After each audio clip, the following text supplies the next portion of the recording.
What's up everyone, X-Spartan1000 here, back with another Star Ocean of Divine Force build video. Today we're going to be talking about JJ, the final character you unlock in Raymond's playthrough. He is a tank slash DPS. His DPS comes out in the form of parrying and very strong single target attacks. Very mistake punishing playstyle to this character.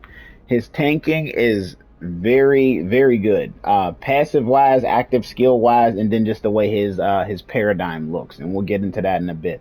Since we're going to be going over both builds in one video, we are going to do the DPS portion first, since I imagine that's what people want to see, and then we'll do the tank portion right after that. So I'll leave timestamps in the comment section down below. Make sure you check out both of them. Getting into his stats, you want to rush attack power. Since we're talking DPS first, you want to get as much attack as possible when looking at this paradigm, foregoing all HP, int, defense, and guts. As for your magical resistances, you won't have to worry about those either.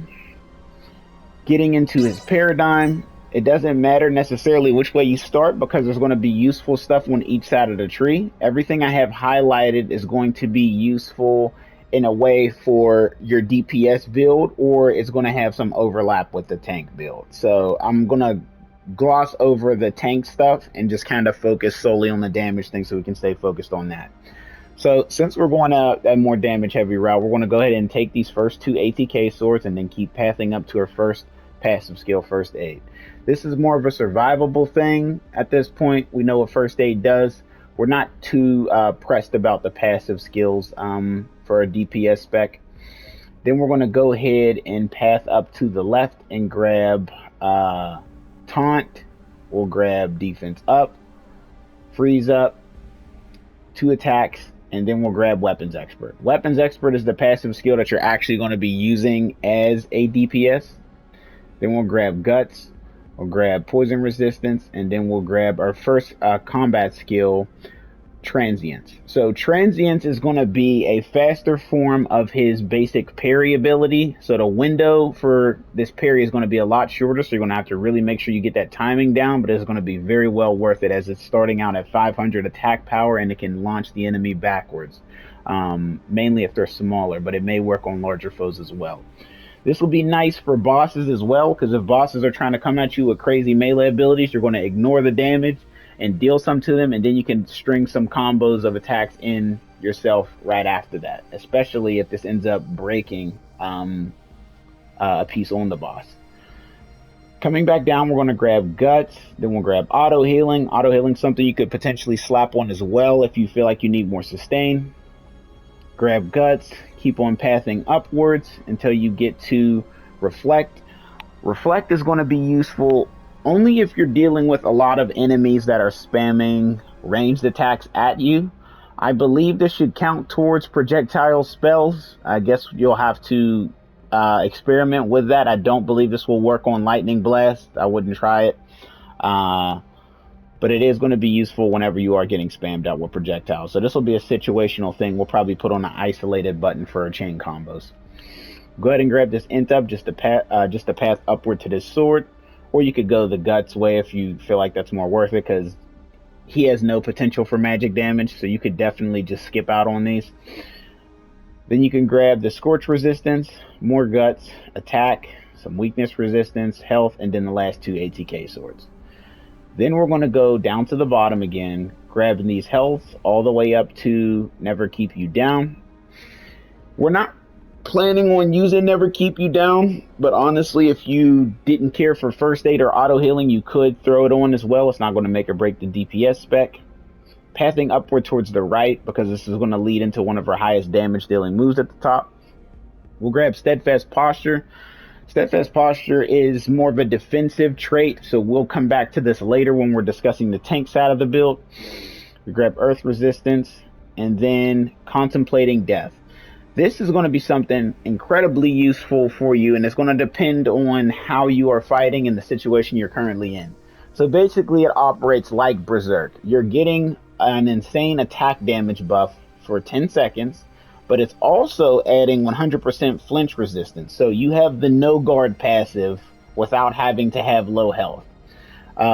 Read it carefully though. It says, but will not gain perks. So gain superhuman enhancement via meditation. JJ can cancel by moving or dodging, but will not gain perks. So this should not stack with no guard.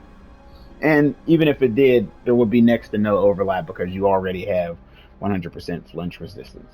But I think they're saying this so you don't try to double dip contemplating death with Berserk. I don't believe that they stack, because that would be allowing him to get upwards of like 150 damage alone. He could just drop these 2 buffs and then get a buff from Nina and then S3 Cage. It would be incredibly broken, so you can't do that. So what this is going to be useful for is when you want to go for a high damage dealing attack, but you don't want your combo or attack to be interrupted. It also takes away from the punishment of missing your parry, because if you're not good at that window, you're going to get hit and you're going to flinch. This will make it so you don't flinch. You will still take the full damage, but at least you won't flinch. So you'll be able to, attack as they're hitting you, or, position yourself properly to follow up for your next play. We'll keep passing up with the defense, grabbing these 2 magic things, not because we need them, but just to get to this Dark Desperation move. Dark Desperation is his highest damage dealing attack, and one of the main ones where the only ones where he's actually able to charge up an attack and hit the enemy. Functioning like Abyssal Gate in the sense of you have to cast it for a few seconds first, then the damage comes. You do not blink to the enemy, however. So if the enemy is moving around a lot, that is not a good time to use Dark Desperation. You probably want to blindside them and then do this, or break a piece of their body part off and then do it, or make sure that they're committing to attacking you. Dark Desperation takes some time to wind up, and I don't know if it can be interrupted. It doesn't say that it's not impossible for you to be interrupted. So I'd highly recommend dropping Contemplating Death first and then doing Dark Desperation, unless you 100% know that the enemy is not going to move or interrupt you while you're doing it. Coming back down to this first defense shield, we're going to grab the health up, we're going to grab the magic up, and then we're going to grab fire resistance. We'll grab no guard. That'll be relative to our tank build. More defense. And then we'll grab Dreadnought. This is another thing very important for the tank build, so we'll keep moving. Then we'll grab defense up. One thing I skipped over earlier is Berserk. Berserk and Contemplating Death, like I said, they function in a similar way. Berserk does not give you any flinch resistance, however, and you do take a hit for your defense whenever you activate this. Berserk looks like it's weaker than Contemplating Death in terms of damage output, but that's because Berserk isn't max. When you take Berserk to level 10, it gives 80% attack for 10 seconds, which is 5% higher than Contemplating Death. Now, you could definitely do more damage with a Berserk at level 10 with a Dark Desperation, but you need to make sure that the enemy is not going to hit you or move whenever you go for that insane damage one shot, because if they move, it's all over. You would have wasted that AP. You would have missed too, and you're going to flinch because if they hit you, because Berserk doesn't offer any flinch resistance. For passive skills for damage dealing, Weapons Expert is the #1. Especially when you get into late game craft and you start to actually have factors on your weapons. Next, I would say you are going to do a bit of standing still when you are playing this character. So I think it would be beneficial to run Steadfast Posture. You could just go First Aid and auto healing. You could also throw in No Guard as well. But you are standing still when you are going for those parries, and if you miss the parry window because you're still getting used to this character, at least you're not taking the full damage. So that's something to consider. If you really want to make sure you're not flinching as much, like you're running a build sort of, to mitigate people canceling your animations, you can definitely run No Guard. Just remember, No Guard does not stack with Contemplating Death. However, if Contemplating Death wears off, and your health happens to be in the lower area and you get hit, you won't flinch with No Guard. So you could run that. Personally, I'd recommend having something like auto healing up, because while you're idle, that's when you'll really be able to notice auto healing going off. And if you're doing steadfast posture, you're taking less damage and you're healing some back, and then you have something for damage. So it's pretty all around right there. In terms of strengthening skills, we'll actually double back to that. Let's go to combos first. So the way I have the combos set up is this first list for square is going to be based off of I'm trying to deal the most damage possible to a single target that is either blindsided, I currently broke a piece of their body, or they're not moving. For some reason, they're incapacitated or they're stationary. If you know you're not going to be hit, use Berserk, because Berserk is going to give you more damage than Contemplating Death at level 10, and I will show you that right now. So if we were to go to Berserk and raise it to level 10, 80% damage, whereas if we go to Contemplating Death, it's still 75%. So when you raise Contemplating Death, you're raising the duration of it. Now, this is pretty crazy, 16 seconds, because if you combine that with the extend duration buff from the S3 cage, you're probably going to have this up for about 30 seconds. That's pretty crazy to have a damage buff up. Maybe it's more of like 25, but you get the point. You'll have a longer buff. But Berserk does more damage, or allows you to have a higher damage potential than Contemplating Death. So keep that in mind. So back to what I was saying, if the boss is stunned or incapacitated in a way, you would drop Berserk, get that 80% attack, and then just spam out Dark Desperations in a row. Just keep on clipping them in. Into your triangle combos, this is going to be a more punishing style of his gameplay, where you make use of his parry mechanics. So Transience is the better version of Ryuto, because Ryuto only does 300 damage and it uses the same amount of AP. So it's when you're going to use a lot of AP, you really want to see some damage for it. And Transience is dealing 200 more. This is with no levels up. The stance the respawn timer for the hit to come through is shorter, so you do need to make sure you have that down. But if you look at this window in the bottom right corner, you can sort of gauge how you ought to do it. Just like a second or two before the attack is coming in, and you'll start to learn the animations of the enemies you fight over time. So we'll start with Transience to stop a boss from hitting you, or some sort of forceful melee enemy that's in your face, like being really aggro. You'll block it, hit them, and then potentially knock them back, or just knock them off their guards, staggering them, following up with a heavy fury attack from Zanku. You could also swap this out for just going straight into a Dark Desperation, or you could also try to just go for a light melee attack. Personally, I think this would be better, because if the enemy is rocked from this first attack, you should easily be able to get into this fury swing. And then Dark Desperation is a nice way to finish off the kill. I will say, though, there's some few things you have to consider with this combo. There is potential for you to be interrupted after the first parry, and it is not good to run multiple parries back to back. There's no benefit from I'm going to run a melee parry and then the range parry back to back, or two melee parries back to back. You should do some sort of defensive thing and then go into something offensive. When starting this combo, you should drop Contemplating Death first. So that way, if there is some sort of enemy that is going to recover from Transience's counterattack, you won't flinch when you're going for Zanku Fury. You will take that hit and that damage without flinching and deal 75% increased attack damage to them with this swing. And then from rocking them, you'll still have that Contemplating Death up. You can charge up a Dark Desperation to finally destroy them. So this is mainly like I'm hard committing to this forward assault on the enemy without necessarily spamming out Dark Desperations. You could also contemplate death and then spam out Dark Desperations as well. If you really think you just need to rush damage on the boss and you don't care about the 5% from Berserk, you can also do that. Then I would say going into your final combo setup, you need something that's not demanding for AP, because these combos are very demanding. We're looking at 9 across the board for spamming this. Counting Berserk, you technically would need 12.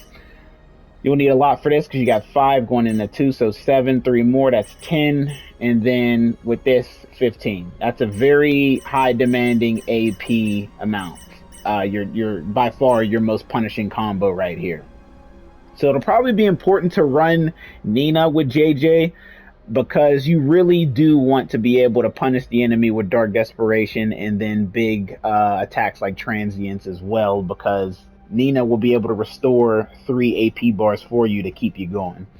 And that damage buff is going to look really sweet when you already have 80% or 75% for attack charged up. But back to his circle combos, Zancu is a nice quick clean melee slash. I'd say go for 2 of these in a row and then follow up with Zancu Fury. You could honestly just spam out Zancu Fury as well. The only reason I didn't is because Zancu Fury is a slower attack. If you observe it in the bottom right window, it takes about like 2 or 3 seconds before he slashes them. They could interrupt you while you're doing that. So I recommend a slash, and then finally the heavy one to finish them off. And it's not demanding for AP. It's a total of 4, so 1, 1, 2. That's not bad. Then lastly, that reflectability. I didn't forget about it. I was just thinking it should be saved towards the end and then just put on a hold ability. If you do see that there's an enemy just, running from you and spamming ranged attacks, you can hurry up and hold circle, and then reflect that projectile back to them. And then once they hit the ground, you can rush over to them and then deal some damage to them. But this will be your in general damage combo setup.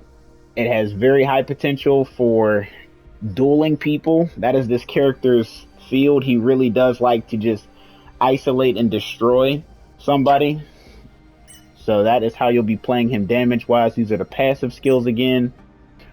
When considering what skills to strengthen with JJ, you will want to go into combat and you want to max Dark Desperation first. You want to max this one out immediately as it goes to 1120 damage. That is pretty insane. And then afterwards, you could consider going for Contemplating Death, as it only needs 3 levels, and it's increasing the amount of time, the duration you have, not the actual damage buff you're getting. But it's still something worth considering if you're not running the S3 Cage ability extend buff duration. But it also stacks with that though, so you could rush this and then have a buff for like 20-ish, 25 seconds. That's pretty worth doing. Next, Transience. Transience arguably before Contemplating Death. I'd say go Desperation then Transience, because Transience is your second highest physical damage dealing attack, starting at 500, capping off at 750. That's some pretty good damage.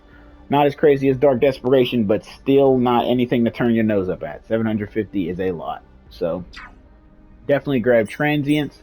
And then afterwards, if you wanted to level up Fury, you could, but something that is more important than Fury would be Berserk. And that is because Berserk goes to 80, as I showed earlier.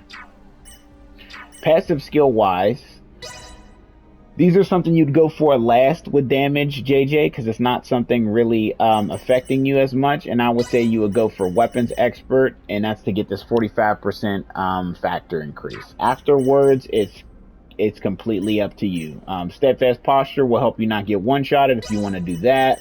Raising it up to 66% damage mitigation, not bad. Everything else is completely up to you after that point. At this point, we can transition into the tankier defensive side of JJ's playstyle. So we'll have to go over some things in the skill tree first before going over to combos. So you would already have all this stuff purchased. So we're just going to stop off at some things that are going to be useful for us. So first thing, before actually talking about the passive skills, naturally you'd probably want to fill in definitely fill in the blanks with health, guts, and defense. You want to pick up all of those across the board. For the first passive skill, First Aid would be very good because it'll actually keep him decently sustained, as he's going to be able to recover a good chunk of health back for taking a whole bunch of damage. And since we're going to be running taunt with him, he's going to be taking the bulk of the damage from everybody in the area. Taunt is something you'll want him to do at the start of his combos. You'll want him to spam this out as much as possible because you'll want him to keep all the focus towards him, especially if you're committing him to this tank playstyle. Auto healing, something nice to give him as well, so that way he's sort of rewarded for calling in all the damage to come to him, so he'll be getting heals over time from himself, and he'll get a big chunk of a health refund once he gets to low levels of HP. Hopefully he has some sort of healer backing him up, because that would sustain him furthermore. Weapons expert won't be necessary. Reflect will be more of a situational thing, and we'll get to that in the chain combos. As much as transients, that'll also be a situational thing. Berserk will be something you will not use if you're using a tank build for JJ. So if you are intending to make JJ tank, I would recommend not even speccing into Berserk, because I believe the CPU uses moves that you don't have equipped to your chain combos. If I'm wrong, let me know in the comments down below. But I would recommend not even picking Berserk up if you're planning to make him a tank only. Then after that, of course, grab your elemental resistances as well.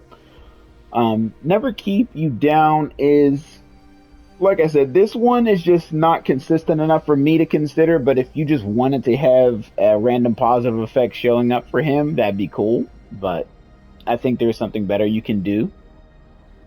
Steadfast posture being one of those better things. A minus 30% damage sustained when he's on standby.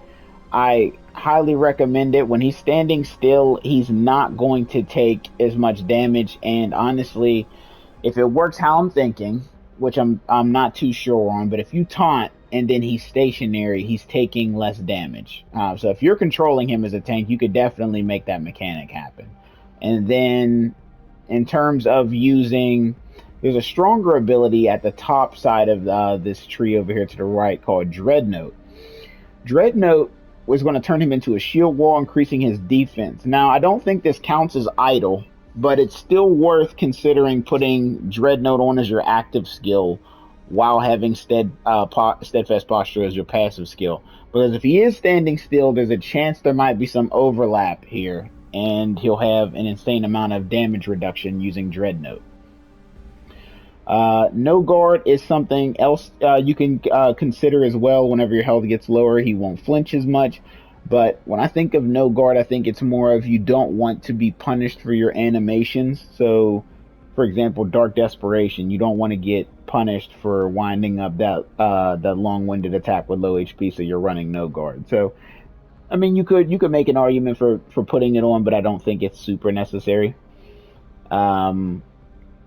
Contemplating Death, since it gives you 100% flinch resistance, but at the end of the day, Dreadnought is giving you a crazy defense buff, and you're going to have 90% flinch resistance, so that's pretty close enough to not flinching. If he flinches on that 10%, I mean, the hit's not even going to hurt him, so it's not that bad. So definitely go Dreadnought. And then that'll be it for his actual tank speccing through the skill tree.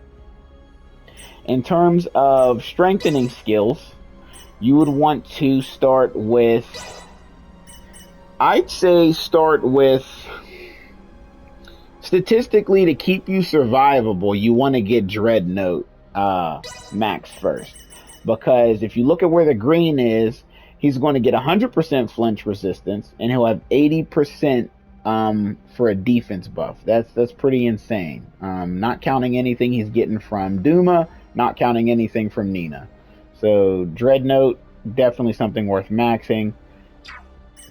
Then I would say Taunt would be worth doing. It only has 3 levels, so it doesn't take that long to max. That's a perk. But I'm not seeing, okay, so it's reducing the AP that it costs for you to use it. So that's the worthwhile thing with Taunt. So it's starting out at a cost of 3 and then going to 1. That's actually pretty huge because there's not too many abilities that are worthwhile doing with an AP cost rate of 1. Usually those are just like small hits that aren't even worth maxing out. Just let them stay at their base damage. So honestly, max out his Taunt, and then max out Dreadnought. And by the time you acquire JJ, I will say you have an insane amount of SP. I haven't even spent all of mine. You have a bunch of SP once you acquire him, so you'll be able to max out the Taunt and Dreadnought back to back. So you won't even have to really worry about that. Plus, the levels go pretty high, so it won't take you that long. Berserk you would leave alone in this case. Looking at your passive skills. So your core to your tank mechanics are set up with Dreadnought and Taunt. You'll have the aggro pool and you'll have the means to keep him alive. Now you want to further, apply that stuff to him. I'd recommend first aid so that he gets a health refund whenever he does start to take some insane damage from all those people wailing on him, and then auto healing so he's getting some heals over time. Never keep you down could be something to add on there just in case he needs another random buff from somewhere, maybe like a guts buff or something. But I don't think it'll be as worth as something like no guard or steadfast posture, because if he's idle for any amount of time and the enemy decides to hit him during that idle period, he'll be taking 66% less damage than he would have. And then no guard, of course, maxing that out, he's going to, he will not flinch from damage less than 32% of max HP. So just making him that much more fortifiable. So you could definitely rush no guard as well if you just don't want him to flinch when he gets hit. Then moving into the combat skills, you won't be maxing these really because that's for damage output. If you really do want him to deal some sort of damage output, I would recommend transients because that's him blocking a melee attack and it's starting at 500, so it's pretty worth. Raising reflect, it's going to 368, not too high. Honestly, I think it'd be better if you just threw it in Dreadnought and then just called it a day and just ignored reflecting those attacks. Transient's going to 750, that's a lot more worth it, but your damage stats will be lower anyway, so you shouldn't get hung up on any of the damage he's dealing. For the passive layout, how I think I'd do it is I'd go auto heal, first aid, and steadfast posture. I may be subject to changing it to no guard because having him not flinch at all for that 36% could be pretty huge, because then he won't be stopped from doing his taunt. So at this point, I feel like these two are trade-offs. It's whatever you feel is working, because there's a chance that steadfast posture may not proc that much when the computer is using them, because they do make the enemy strafe, they make your teammates strafe whenever you're in the middle of a fight. So I don't know if that counts as standby technically. So consider no guard. Going into his actual chain combos, this is where it gets kind of weird because it's more so how the computer will actually approach it, and I recommend trying to keep it simple for them. Starting a combo off with taunt would be a good idea because he's going to pull the enemies towards him. And then going into Dreadnought, because if you say, for example, we have it set up like this, and it'll let you visually see it. So if he's taunting to pull all the people in, and then he does Dreadnought, he'll have all the aggro while having all his positive effects up, leaving him less likely to get attacked. Now, after this period ends, you might ask, what should he do after that? You could honestly set up another Dreadnought. I don't see anything wrong with reapplying those positive effects to him. I recommend keeping a Reflect on for range attacks just in case you are getting like pelted by those, because he could provide some sort of crowd control with it. Dreadnought to start a combo off, going into a Reflect for ranged attacks might not be a bad option. And then following up with Fury if he's actually close enough for that to land. But it might just be better to just go into another taunt, honestly, to make sure that you're constantly keeping aggro pool in the rotation, or flip-flop this and put the taunt first, because you definitely want him to be pulling the aggro. That's the main idea of the tank mechanic. You want your person with the highest defense to be the damage sponge. You want them to be getting attacked all the time. Contemplating death is not something we're necessarily we want to run. You could switch this off for a potion. It's only like this because I was just explaining the damage portion, and this was like an interface setup, if you will, just for a button layout of if you were controlling JJ. So completely ignore contemplating death. We are not considering using that really for this tank build. So you can just throw in like a potion here or something, like a blueberry potion or something, just to make sure he is actively taking care of himself, or if you're controlling him, it's easier for you to heal yourself. Looking at this first combo, it's a flip-flop of this one right here. We're starting off with Dreadnought and then going into Transience. Honestly, I feel like Transience is probably the better way to have your middle combo set up, because doing so allows for, if melee attacks, if he's getting bombarded by melee attacks, once his Dreadnought ends, it would be cool if he could just throw it into Transience and then block the hit and either send one ad flying away or just killing it. And then he could follow up with a very cheap ability of only 2 AP to use his Fury Strike to further provide some more CC and knock somebody backwards. It's definitely a good idea to have him taunting primarily. How you flip-flop it is completely up to you. If you have one setup where he's going taunt and Dreadnought, it should be fine. But if you're cautious, you could definitely just put taunt for the first thing that he does in all of his combos, and then have a transient up, and then go into Dreadnought like last. You could definitely do that, or flip-flop these two, however you want to do it. Either way, as long as you have him taunting and eventually going into Dreadnought, that's pretty much how he's going to function as a tank in this game. The only attacks you would be considering using is Fury, and that's because its cost is only 2 AP and it knocks people back. So if you wanted that on a button to spam just in case you were playing him, you could definitely run a combo of just Furies at the bottom just to make sure he could do some damage. But if you do have him hardcore locked into tanking, you probably just want to have him only focused on these mechanics and just really make your other 3 DPSs go at the boss really hard, or 2 if you're running Nina as a support. But that pretty much wraps up his tank setup. Those are his passive skills again. Like I said, for strength, you're just looking for Dreadnought and Taunt to be maxed.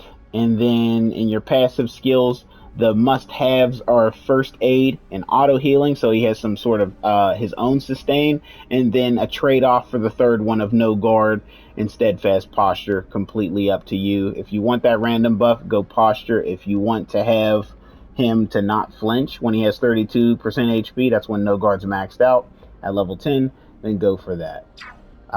Again, this is how his overall paradigm would look if you wanted to grab a bit of both to make sure you could switch him off on the fly at any time.